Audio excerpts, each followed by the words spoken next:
Hello Internet, I'm Jay and I make stuff. Have you ever wondered what your characters' lives were before the plot? Well, me too, so I'ma tell you about mine. Well, it's only right to start with the main character. Amaya is a quiet person, that is why she works at the library. She is observant of her surroundings and memorizes some people who come to the library, but never attempts to make any meaningful connection. She's a bit shy. If someone bothers her, instead of a typical reaction of responding or arguing, she would just glare and in the middle of the night think of 100 ways she could have responded and cooler ways to respond to this person, but didn't. As a kid, she wanted to become a historian because she thought it was so interesting what events happened in people's lives that led them to doing what they did.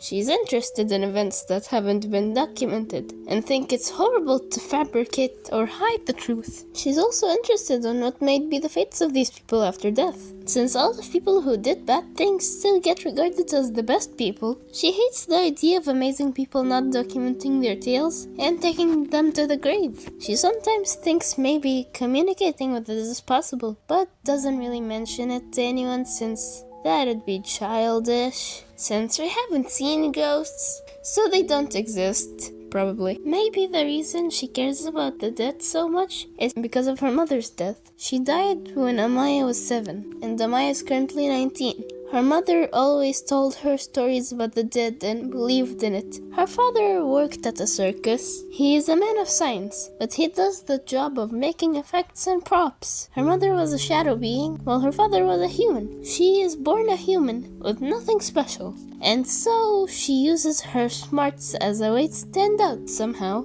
But she can practice magic if she wanted, cause witches exist, and it's normal, like a certain witch who is unrelated to the story. By the way, her father acted weirdly after her mother's death. He was more distant and stayed like this until now. Anyways, she lives in a small town in a rented house, cause it's the closest to her father's house.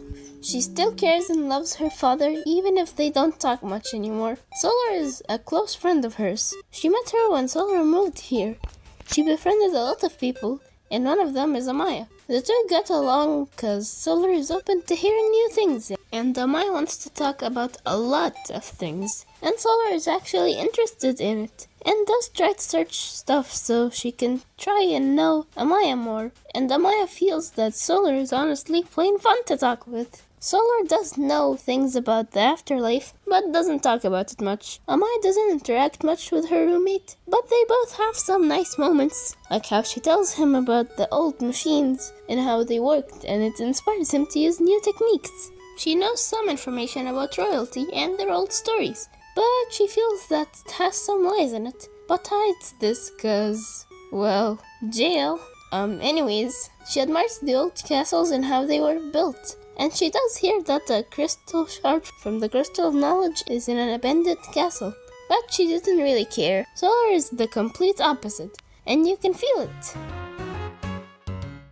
She was a saleswoman who helped market a shop that sold spell ingredients. But then she met a small band in town. They were struggling with marketing themselves and needed a band member. And so Solar decided to help them and became a member of the band. The band got really popular in town and their music was fairly nice. Solar actually thinks a lot about her past. Back then, she was a bully and made fun of a kid called Stellar. He's now a worldwide famous rock star. The two are in contact and are friends, but don't really hang out in real life that much. Solar really likes rock, but since, well, she performs with a pop band, she doesn't really try to change the genre cause she knows a lot of the band is sensitive to loud noises. She is really scared of storms cause she hates how loud it is and gets scared by lightning and thunder. She met Amaya in the library cause she regularly comes cause she likes buying books about improving skills instead of looking it up cause she thinks reading is kinda peaceful. She tried chatting with Amaya after work and the two hit it off, so they became close friends. They have sleepovers sometimes. Solar sees glimpses of Blitz when at Amaya's place, but doesn't want to bother him, cause he seems grumpy all the time, and she thinks he might get annoyed by her. She sometimes gives him gifts on his birthday, and actually bought some inventions from him before. They really worked, but some were horrible, and they are aware of each other and had some interactions. Dang, I sure do wonder why Blitz is such a jerk. Then come with me. He is a mechanic. He has a side business that he runs where he sells inventions. He buys the cheapest parts he can find from a small store nearby. He's friends with the shopkeeper, and they have a father-son dynamic. The shopkeeper sometimes helps him on his machines. He is kinda friends with Amaya. He enjoys talking with her, but gets a bit shy sometimes. But he does enjoy her company. He is annoyed by Solar and how overly cheerful she is, and how loud she is. But he does sometimes like to talk with her, and is glad he has a regular customer. He sometimes watches her performances with the band, but nothing much. He is an antisocial guy, so he doesn't talk with much people. He thinks his family's annoying. His brothers and dad mock him because of his lack of masculinity and the fact that he is weak, but he does get back at them because his magic is really strong. He doesn't like his sister because she's so judgy and a brat, and how she always makes sarcastic remarks at his machines. He gets along with his mother and takes care of her. He tries to help her when he can, and she supports his business anytime she gets. He's the youngest out of his siblings. He sometimes hangs out with the kids in town. They prank him, and so he pranks them back, but he does care about them, and they do come to him when they are in trouble. He dreams that maybe one day an invention of his will be known across the kingdom and help so many people. Now on with the Disney princess who I aggressively ship with Blitz. Meet Athela. She is one of the 2 Celestine princesses. She is the next heir to the throne of the family, so she is pushed to be the most elegant lady and be very feminine. And she is. But she admired sword fighting as a kid, but was and still is discouraged to do it. But she met a knight's son. He is called Casper. He taught her how to fight, and his father gave them both lessons and helped them, and they sparred together. He is a very good friend of hers. She has a stepsister, cause, well, her father is having an affair, and so this child came out of said affair. She gets treated poorly by most royals and staff, but Athela loves and cares about her sister. Her sister is very rebellious and doesn't really like this, but has to bite her tongue and be a princess or whatever. Athela tries to fix her sister's blunders, even if she knows they're on purpose.